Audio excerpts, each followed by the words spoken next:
La vidéo d'aujourd'hui va concerner les élèves candidats au BPC, une façon de les aider.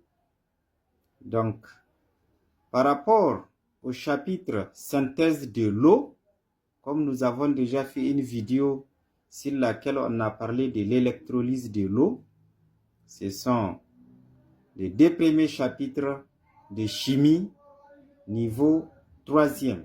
Donc, on va parler de la synthèse de l'eau. Ce que le candidat est censé retenir par rapport à la synthèse de l'eau. Synthèse signifie la formation de l'eau. Je dis bien, la synthèse de l'eau signifie d'abord la formation de l'eau. Donc, formation de l'eau. Formation de l'eau à partir de ses constituants. Donc, HD qui est le dihydrogène et OD le dioxygène. Donc, chaque élève est censé savoir que la molécule d'eau n'est rien d'autre que H2O. Donc, pour former l'eau, on aura besoin du gaz HD et O2. Ça, c'est la première notion importante que chaque élève doit retenir. La synthèse signifie la formation différente de l'électrolyse qui signifie la décomposition de l'eau. Ici, on parle de la synthèse.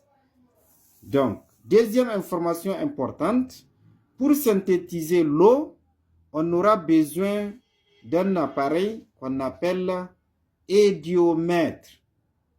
Ça, c'est la deuxième information. Donc, l'édiomètre permet de faire la synthèse de l'eau. Et la troisième information importante que vous êtes censé connaître, c'est que pour synthétiser l'eau, on aura besoin, pour un volume, n'est-ce pas, de dioxygène, on aura besoin de 2 volumes de dihydrogène. C'est important. Je m'explique à ce niveau. Si nous prenons OD et HD, ce qu'on veut que vous retenez de façon simple. Si on prend 1 millilitre de O2 pour synthétiser l'eau, on aura besoin de 2 millilitres de HD. Donc, ça veut dire que si on a bien compris, pour 5 millilitres de O2, on aura alors besoin de 10 millilitres de HD. Donc, mathématiquement parlant, il faut que la quantité, c'est-à-dire le volume de HD, soit le double de celui de O2. Maintenant, il peut arriver qu'au devoir, qu'on vous dise que on a utilisé, par exemple, 10 millilitres, n'est-ce pas, de O2. Et on vous dit de ce côté qu'on a utilisé 25 millilitres de HD. C'est une façon de voir alors si vous avez bien compris la leçon. Donc, vous constatez avec moi que OD, on a pris 10 millilitres et HD, on a pris 25 millilitres. Et que tout de suite, nous venons de dire que HD est le double, n'est-ce pas, du volume de O2. Donc, vous comprenez avec moi que 10 millilitres de O2, lorsqu'on utilise 10 millilitres de O2, on aura donc besoin de 2 fois les 10 millilitres. Et 2 fois, n'est-ce pas, 10 millilitres, vous comprenez avec moi que ça va nous donner 20 millilitres. Et qu'au lieu d'utiliser 20 millilitres de HD, vous voyez avec moi qu'on a proposé 25 millilitres. Qu'est-ce que ça sous-entend? Nous, on a besoin de 20. On a inséré, ou bien j'allais dire introduit 25 millilitres. Donc, cela sous-entend que le HD est en excès. En français facile, est de trop. Donc, après la réaction, ça veut dire que nous allons former de l'eau, n'est-ce pas? H2O.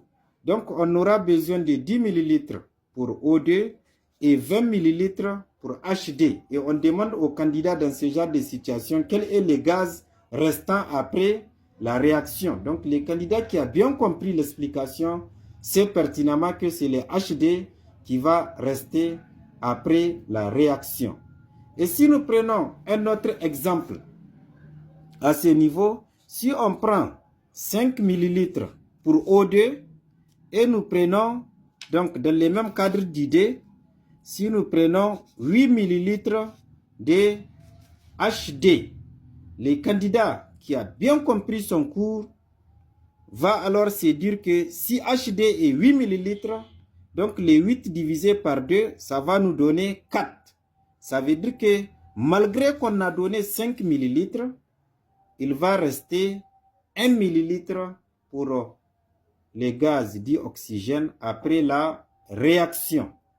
Donc, il y a un rapport qu'on fait, volume de HD divisé par le volume de OD et les comparer à 2 pour savoir lequel des deux gaz va rester après la réaction. Donc, après cette troisième information, il y a une quatrième notion importante que vous êtes censé connaître.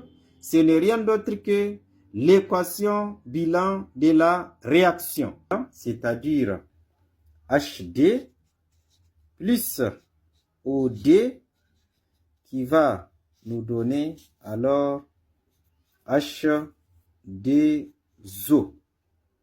Donc voilà ce qu'il faut proposer comme équation de la réaction. Mais je rappelle que quand vous écrivez l'équation, il est important de l'équilibrer.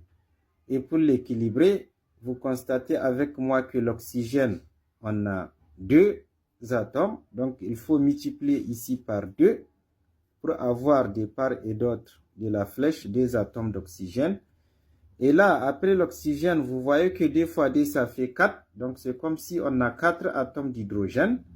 Et que de ce côté, donc, nous avons 2. Donc, il faut nécessairement multiplier par 2.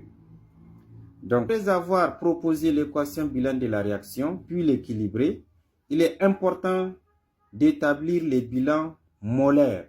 Donc, ici, nous allons avoir le nombre de moles de HD sur 2 qui sera égal le nombre de moles de dioxygène sur 1.